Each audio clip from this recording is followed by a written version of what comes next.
election, but in the next 15 to 20 years, 16 to 20 years, that we could actually see somebody that is elected that is not from one of the quote-unquote power parties. Absolutely. I think what's going to happen, now this is just my idea, but I think over time the two parties are going to meet in the middle, is what I think is going to happen, and you'll be electing people, not parties.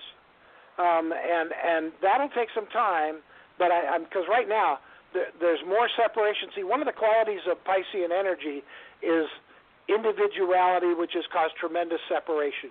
I mean, the Christian church alone has like 150 different religions now. You know, Baptist, Catholic, Lutheran, Protestant, Presbyterian, Methodist, and so on. There's just tremendous separation now, and the Republican Party is farther apart from the Democratic Party than they've ever been, ever. That's Pisces doing that, and that time is ending, and it's time to get together. And so this is as bad as it's going to get. This is the worst it's ever been, and this is as bad as it's going to get. From here on, it's going to get much better. And I'll tell you, it's interesting you brought that up, because one of the things that Benjamin Creme was in touch with one of the ascended masters, you know, they're called masters of wisdom. They're part of the kingdom of heaven. There are many names for them: custodians of the ageless wisdom, the lords of compassion, the spiritual hierarchy of masters. They're great people who have gone through evolution ahead of us. People like Jesus and Buddha and Krishna and Mary, the mother of Jesus. Joan of Arc is one of the great masters now.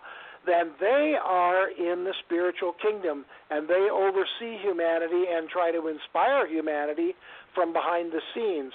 Benjamin Creme was taught how, when he volunteered to do this work, to get out the word for what's coming in the future, he was taught how to be in contact with one of these masters, and so he was 24/7. He was in contact with one of the masters, and his master told him that even the President of the United States would no longer be one person. It would be a panel of wise people, which makes all the sense in the world to me. So I think that's coming first. I think what's going to come first is we'll decide that this job is too big for any one person, and that no one person should have that much authority anyway in our country. And so we'll pick a panel of, say, 7 people, and some of them will be Republicans and some of them will be Democrats, and maybe one of them will be, or 2 will be independents, you know, or from the Green Party or somewhere. But then they will, by consensus, they will govern the nation. They'll probably split out different responsibilities and then get together on the big stuff and talk that over amongst them. But that makes all the sense in the world to me. So, yes, there's going to be tremendous changes, but not just in politics, in every aspect of life. See, here's the thing. Everything, the financial system, the government, the healthcare system, the social system, every educational system, none of it's not working anymore. None of it's working anymore. And that's because they were built with Piscean energy. And Piscean energy is being withdrawn. So all these great institutions that served humanity over the last 1,000 years or so, all they can do now is collapse. We can feed money to them. We can throw money at them. It's not going to fix them. All they can do is collapse, and that's what you're seeing. The educational system isn't working anymore. The healthcare system doesn't support everybody. The government isn't representing everybody. What we need to do now is rebuild those institutions with the energies of Aquarius, cooperation, working together. And when we rebuild those institutions, they will once again serve humanity for the next 2,000 years.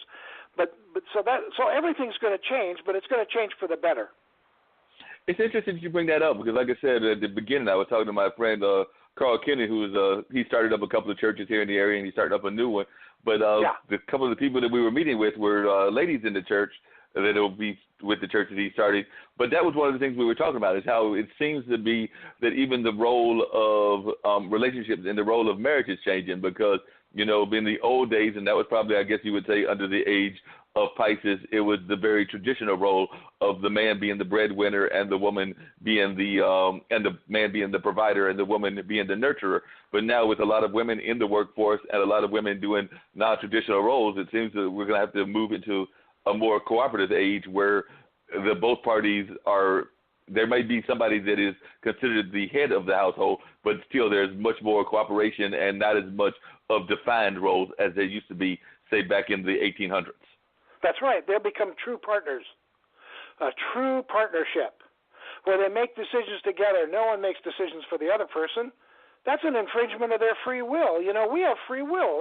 That's how we make choices. That's how we decide things. It's a God-given gift. Even the masters who are coming now in human bodies to work among us and help us, they're going to guide us and make suggestions. Even the masters will never infringe our free will. They'll never tell us what to do. They'll never force us or make us do anything because it is a God-given gift that is sacrosanct. And they will not force us. Well, that's what happens when one person takes over a partnership. They're imposing their will on the free will of the other person, and that's not right. So you're exactly right. It's going to become true partnerships, and the family institution will be restored as the most important factor in society. The family as partners working together with their offspring and working in the community. We're going to get back to that. Okay, and just out of curiosity, are we now with the different ages, are some societies ahead of others in terms of understanding that? Because I'm thinking as I'm hearing you that a good friend of mine, he passed on, Baba Chuck Davis, was very much of a student of the African society. African society is very ancestral driven.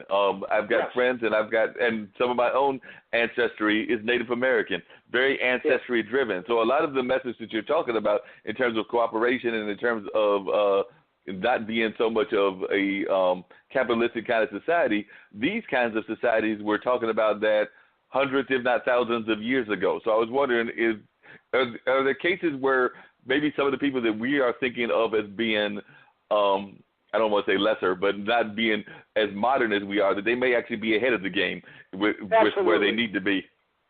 Absolutely. That's absolutely true.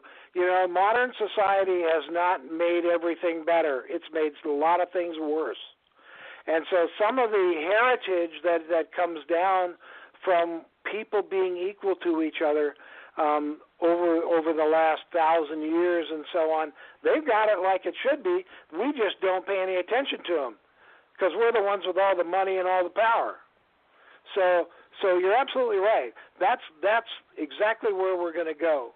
I mean, things are going to change in a really wonderful, wonderful way. Things are going to get so much better if what the ageless wisdom says is true. And one of the things that's going to happen is we're going to get a great teacher who's going to come forward before any of the other masters, and he is going to be the teacher for the age of Aquarius. I want to get to that great teacher. I want to get to the great teacher, but I have a quick question before we get to that, because I'm trying to, get our listeners to understand and everything of that nature. Now, a lot of people, when they think of the great teachers, like I know that I've got friends that are ministers. I mentioned one, but I've got others as well, like the ministers at Christ Central, which is at their churches, meets in one of the places that I work at. But a lot of times they think of the great teachers, they think of people like Jesus. They think, if they're Muslim, I do have some Muslim friends, of people like Muhammad, and they oftentimes think of these people as coming back and ushering in the age of peace. But the way you're describing it sounds like there's going to be a new great teacher, and this age of enlightenment won't necessarily, because a lot of times when you hear some religious people, I'm not saying all, but when you hear some of them, they talk about like us having heaven on earth, and so heaven here on the planet, and we don't have to worry about death and disease and all of that kind of stuff. That's kind of like the utopian version of what heaven will be and everything. But it sounds like you're talking about something that is still a little bit more less utopian, but more enlightening. So you will still have facing the things like death and disease and, of course, the finality of our lifespans and everything, but you won't have necessarily like a stopping point, which is what some churches preach with this, like this, when Jesus comes back, everything, the heaven comes down and we have this heaven on earth, if I understand it correctly. But it sounds like you're talking about something totally different. Well, it's actually not different. It's a more... The Bible is largely symbolic and is not to be taken literally a whole lot. There are parts of it that are, of course. But there's so much symbolism in the Bible that we don't understand. And this idea that the heavens are going to open and Jesus is going to come down, and the ones that believe in him are going to go to heaven, and everybody else is going to go to hell. That's a very literal translation of what the Bible said. See, one of the problems with the church right now is they're following the Bible so closely, and the Bible was written 2,000 years ago. It was written for people who weren't educated. So they had to give these examples. Heaven is paved with golden streets, and angels with harps. Those were images to give them an idea they could understand of how wonderful it must be to be in that spiritual world, that spiritual realm. But that's not really what it's like. Well, that's the same thing about the second coming. We're in the midst. We're in the second coming right now, which is what I'll talk to your listeners about. But it doesn't look like that. It looks more practical, because we are practical and the masters are practical. And they know they have to work with humanity. We're not as brilliant as we can be. That's way down the road. So they got to work with us at our level. So there is a teacher coming. He doesn't come alone. There will be, before this age is over, there will be 40 masters, teachers, basically. And there will be a master in every aspect of life. There will be a master giving suggestions. They can't wave a magic wand and make everything better, because it's not their mess. We have to do the work. Karmically, we made the mess. We have to clean it up. So they have to work through us, which is a great challenge for them. So what they're going to do is they're going to act as teachers and advisors and guides.